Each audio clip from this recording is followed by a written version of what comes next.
Hey guys, আসসালামু আলাইকুম। কেমন আছো তোমরা সবাই? আশা করছি অনেক ভালো আছো। তো ওয়েলকাম তোমাদেরকে আমার রান্নাঘরে। আজকে আমি তোমাদেরকে রেস্টুরেন্ট স্টাইলে চিংড়ি মাছ ভুনা করে দেখাবো। বড় চিংড়ি বা গলদা চিংড়ি যাই বলো, এটা কিন্তু একেবারে রেস্টুরেন্ট স্টাইলে। তোমরা ট্রাই না করে বুঝতেই পারবে না এটার টেস্ট কতটা। খেতে অসম্ভব মজাদার আর দেখতে এত লোভনীয়। এই চিংড়ি মাছ ভুনাটা আমি বাসায় বানিয়েছি। তো তার সাথে ভিডিওতে কিছু টিপস আছে এবং কিভাবে বানাবো রেস্টুরেন্ট স্টাইলে সেটা তো অবশ্যই দেখাবো। তো বেশি দেরি না করে চলো দেখে আসি কীভাবে এই মজাদার চিংড়ি মাছ ভুনাটা আমি করলাম।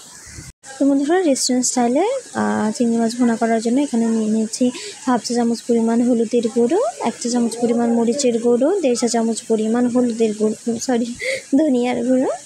তারপর এখানে আমি দিয়ে দিলাম পেঁয়াজ বাটা 1 টেবিল চামচ পরিমাণ। তারপর এখানে দিয়ে দিলাম স্বাদ মতো লবণ। শেষ মশলা, আর বেশি মশলা লাগবে না, খুব অল্প উপকরণে রেস্টুরেন্ট স্টাইলের এই চিংড়ি মাছ ভুনাটা আমি তোমাদের করে দেখাবো। তারপর চুলা একটা কড়াই বসিয়ে দিয়েছি, তাতে দিয়ে দিয়েছি তেলটা গরম হয়ে গেছে, তাতে দিয়ে দিলাম পেঁয়াজ কুচি, 1 কাপ পেঁয়াজ কুচি এখানে আমি দিয়ে দিয়েছি। এখন পেঁয়াজটাকে হালকা করে ভালো করে ভেজে নিতে হবে। খুব বেশি ভাজা যাবে না, বাদামি করা যাবে না এত বেশি, অল্প অল্প বাদামি হলে এখানে আমি আমার যে তুলে রাখা মশলাটা সেটা দিয়ে দিব। তো আমার এটা এরকম করে ভাজা হয়ে গেছে। এখন যে মশলাটা আমি রেখেছিলাম অন্য বাটিতে তুলে, সেই মশলাটা এখানে আমি দিয়ে দিব। তো মশলাটা আমি দিয়ে দিয়েছি। এখন নেড়ে ছেড়ে ভালো করে পেঁয়াজের সাথেও মশলাটা মিক্সড করে নিব। ভালো করে মিশিয়ে নিয়েছি, আর অল্প পানি দিয়ে দিব যাতে মশলাটা বা পেঁয়াজটা পুড়ে না যায়। আর চেষ্টা করবে পেঁয়াজটা কম ভাজার, তাহলে এটা টেস্টটা ভালো থাকে। আর মশলাটা এখন একটু কষিয়ে নিব ভালো করে। তো বন্ধুরা, আমার মশলাটা কষানো হয়ে গেছে। এখন এখানে আমি চিংড়ি মাছগুলো দিয়ে দিব। কেটে ধুয়ে রাখা চিংড়ি মাছ এখানে আমি দিয়ে দিলাম। আর একটা টিপস বলি, রেস্টুরেন্টে কিন্তু কখনো চিংড়ি মাছ কোঁকড়ানো থাকে না, এরকম লম্বা থাকে। তো এখানে হচ্ছে লম্বা থাকার রিজন কাঠি ঢোকানো হয়। আমি প্রত্যেকটা চিংড়ি মাছে একটা করে কাঠি ঢুকিয়ে দিয়েছি, মাছ বরাবর লম্বা করে কাঠি দিয়ে দিয়েছি।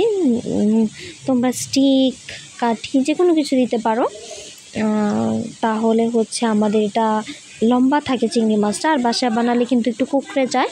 আমার চ্যানেলে অলরেডি সেটার ভিডিও দেওয়া আছে, বাসায় কিভাবে সহজে তৈরি করা যায়, তোমরা চাইলে গিয়ে চেক করে আসতে পারো। আর এখন আমি একটু পানি দিয়ে দিয়েছি, সামান্য পরিমাণ পানি, যেন এটা পুড়ে না যায় আর কি, একই কারণ।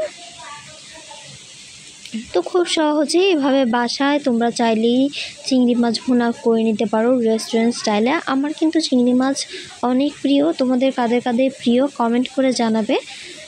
তারপর এখানে আরও একটু পরিমাণ পানি দিয়ে দিয়েছি যাতে ঝোলঝোলটা থাকে, তার জন্য। তো দেখতেই পাচ্ছ হয়ে যাবে এখন, আর বেশিক্ষণ নয়, অল্প কিছুক্ষণ এটাকে জাল করে নিলেই এটা তৈরি হয়ে যাবে রেস্টুরেন্ট স্টাইলের চিংড়ি মাছ ভুনা। আর সব শেষে এখানে আমি একটা উপকরণ দিয়ে দিব, যেটা না দিলে কিন্তু খেতে ভালো লাগবে না, সেটা হচ্ছে কাঁচামরিচ। মাঝখানে চিড়ে 4-5টা কাঁচামরিচ আমি এখানে দিয়ে দিয়েছি। তোমরা চাইলে একটু কম দিতে পারো যারা ঝাল কম খাও। তো এই তো, এখন এটাকে ঢেকে দিলেই তৈরি হয়ে গেল আমার মজাদার স্বাদের রেস্টুরেন্ট বা বিয়েবাড়ির স্টাইলের চিংড়ি মাছ ভুনা। তো বন্ধুরা, কেমন লাগলো তোমাদের আজকে আমার এই পুরো ভিডিওটা? আশা করছি ভালো লেগেছে। ভালো লাগলে like, comment, share and subscribe করে পাশেই থাকবে। দেখো কতটা লোভনীয় লাগছে, দেখেই বোঝা যাচ্ছে খেতে অনেক বেশি টেস্টি হয়েছে। লাল লাল ঝাল ঝাল চিংড়ি ভুনা, একেবারে রেস্টুরেন্ট এবং বিয়েবাড়ির স্টাইলে। তো গাইস, ধন্যবাদ তোমাদের সবাইকে আজকে আমার এই পুরো ভিডিওটা না টেনে দেখার জন্য। সকলে ভালো থাকবে, সুস্থ থাকবে। আল্লাহ হাফিজ।